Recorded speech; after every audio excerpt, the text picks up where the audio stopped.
Hello, welcome back to my YouTube channel. അപ്പോൾ നമ്മൾ ഇന്ന് എൽ കെ ജി ക്ലാസ്സിലെ EVSൻ്റെ മോഡൽ ക്വസ്റ്റ്യൻ പേപ്പറാണ് നോക്കാനായിട്ട് പോകുന്നത്. ഓണം എക്സാമിൻ്റെ ക്വസ്റ്റ്യൻ പേപ്പേഴ്സ്. അപ്പോൾ നമുക്ക് ക്വസ്റ്റ്യൻസ് നോക്കാം. ഏകദേശം എല്ലാ മോഡൽ ചോദ്യങ്ങളും ഞാൻ ഇതിൽ കാണിക്കുന്നുണ്ട്. അപ്പോൾ ഈ രീതിയിൽ നിങ്ങൾ കുട്ടികളെ പഠിപ്പിച്ചാൽ മതി. അപ്പോൾ നമുക്ക് ക്വസ്റ്റ്യൻസ് എന്തൊക്കെയാണെന്ന് നോക്കാം. ഫസ്റ്റ് ക്വസ്റ്റ്യൻ എന്ന് പറയുന്നത് which animal is used to ride ചെയ്യാനായിട്ട് ഏത് ആനിമലിനെയാണ് യൂസ് ചെയ്യുന്നത്? ഹോഴ്സ് ആണല്ലേ. അപ്പോൾ ഹോഴ്സ്.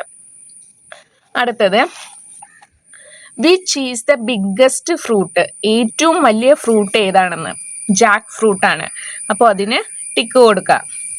അടുത്തത് which animal is called the king of the forest? അതായത് കാട്ടിലെ രാജാവ് എന്നറിയപ്പെടുന്നത് ഏത് അനിമലാണെന്ന്? ഏത് അനിമലാണ്? Lion. Next question which fruit grows in bunches? വള്ളിയിൽ ഉണ്ടാകുന്ന ഫ്രൂട്ട് ഏതാണെന്ന്? ഏതാണ്? ഗ്രേപ്സ് ആണ്. ഓക്കെ, അടുത്ത question which animal has a long neck? ഏറ്റവും വലിയ കഴുത്തുള്ള അനിമൽ ഏതാണെന്ന്? ഏതാണ്? ജിറാഫ്. അടുത്തത് സ്പോട്ട് ദ ഓഡ് വൺ. ഇതിൽ ഓഡ് വൺ ആയിട്ടുള്ളത് സ്പോട്ട് ചെയ്യാൻ, അതായത് നമുക്കൊരു സർക്കിൾ കൊടുക്കാം. ഏതാണ്? ക്യാറ്റും ഡോഗും എലിഫൻറ്റും ഉണ്ട്. ഇതിൽ ഓഡ് വൺ ആയിട്ടുള്ളത് ഏതാണ്? ക്യാറ്റും ഡോഗും ഒക്കെ നമ്മൾ വീട്ടിൽ വളർത്തുന്നതാണ്. ഇതോ അല്ല. അപ്പോൾ അതിന് നമ്മൾ ഒരു വട്ടം കൊടുത്തു. അടുത്തത് how many members are there in your family?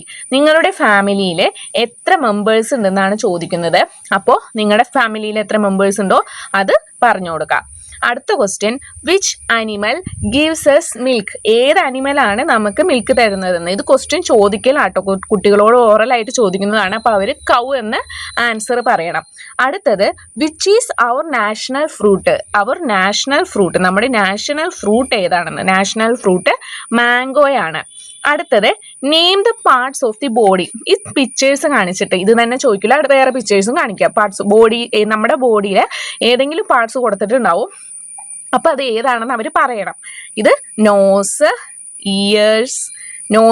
Year, eyes. അപ്പോൾ അങ്ങനെ അവർ ആൻസർ പറയണം. ഓക്കെ,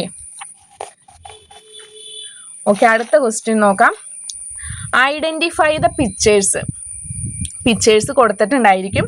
അപ്പോൾ അത് നമ്മൾ ഐഡൻറ്റിഫൈ ചെയ്യണം. Pineapple, apple, mango. ചിലപ്പോൾ വേറെ ഫ്രൂട്ട്സ് ആയിരിക്കും കൊടുക്കുന്നത്, അല്ലെങ്കിൽ ചിലപ്പോൾ വെജിറ്റബിൾസ് ആയിരിക്കും കൊടുക്കുന്നത്. അപ്പോൾ അവരത് ഐഡൻറ്റിഫൈ ചെയ്യണം. അടുത്തത് മാച്ച് ദ ഫോളോവിങ്. ഇവിടെ കുറച്ച് കളേഴ്സ് കൊടുത്തിട്ടുണ്ടായിരിക്കും. അപ്പോൾ ഇതിൽ കൊടുത്തിട്ടുള്ള കളേഴ്സ് പോലെ green colour, red colour, yellow colour, അങ്ങനെ കളേഴ്സ് കൊടുത്തിട്ടുണ്ടായിരിക്കും. ആ കളേഴ്സ് ഐഡൻറ്റിഫൈ ചെയ്തിട്ട് അവർ അതിലോട്ട് മാച്ച് ചെയ്ത് കൊടുക്കണം. അടുത്ത question colour green four living and red four non living. Okay, ഇതിൽ ലിവിങ് തിങ്സിനും നോൺ ലിവിങ് തിങ്സിനും കളർ കൊടുക്കാനായിട്ടാണ് പറയണത്. അപ്പോൾ ട്രീ എന്ന് പറയുന്നത് ലിവിങ് തിങ് ആണ്.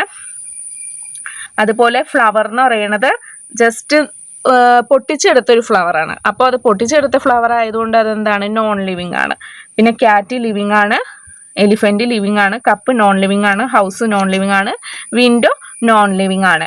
അപ്പോൾ ഇങ്ങനത്തെ ക്വസ്റ്റ്യൻസ് ആയിരിക്കും ചോദിക്കുക. പിന്നെ ചിലപ്പോൾ അവർ ചോദിക്കും ഒരു 5 ഫ്രൂട്ട്സിൻ്റെ പേര് പറയാനോ അല്ലെങ്കിൽ 5 വെജിറ്റബിൾസിൻ്റെ പേര് പറയാനോ ചോദിക്കും.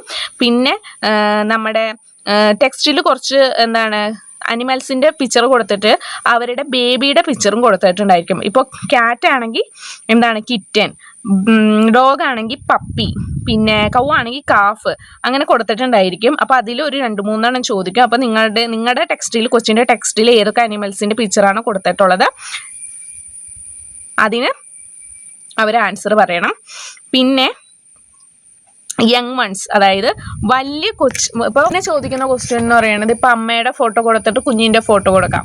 അതുപോലെ മൃഗങ്ങളുടെ കാര്യത്തിലും അങ്ങനെ വലിയ ഇപ്പോൾ ടൈഗറിൻ്റെ പിക്ചർ കൊടുത്തിട്ട് എൻ്റെ കുഞ്ഞിൻ്റെ പിക്ചർ. അപ്പോൾ അവരത് മാച്ച് ചെയ്യാനും അറിഞ്ഞിരിക്കണം. ഓക്കെ, അപ്പോൾ ഇത്രയും ക്വസ്റ്റ്യൻസ് ആണ് അതിൽ ചോദിക്കാൻ സാധ്യതയുള്ള ക്വസ്റ്റ്യൻസ്. അപ്പോൾ ഓണം എക്സാം എഴുതാൻ പോകുന്ന എല്ലാ കുട്ടികൾക്കും ഓൾ ദ ബെസ്റ്റ്.